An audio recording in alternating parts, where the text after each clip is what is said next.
ఆచరించాలి. 7 శనివారాల వ్రతం చేయాలనుకుంటే ఆ రోజు ముఖ్యంగా శనివారంతో మొదలు పెట్టాలి. శనివారం అయి ఉండాలి. శనివారం ఏకాదశి, త్రయోదశి, పూర్ణిమ అయితే మంచిది. శనివారం మాస శివరాత్రి, పుష్యమి నక్షత్రం అయినా, అనురాధ నక్షత్రం అయినా చాలా మంచిది.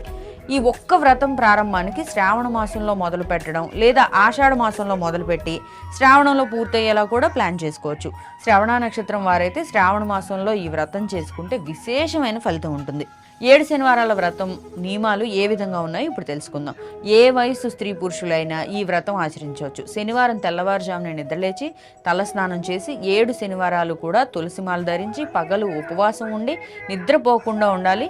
నుదుటిన తప్పకుండా తిరునామం ధరించాలి. శనివారం ఉదయం 6 గంటల నుంచి 7 గంటల లోపు పూజను పూర్తి చేయాలి. అలానే సాయంత్రం 6 గంటల నుంచి 7 గంటల లోపు పూజను పూర్తి చేసేయాలి. ప్రతి వారం ఒక అతిథిని పిలిచి ఆ గోవిందుడిగా భావించి అరిటాకులో గాని విస్తరాకులో గాని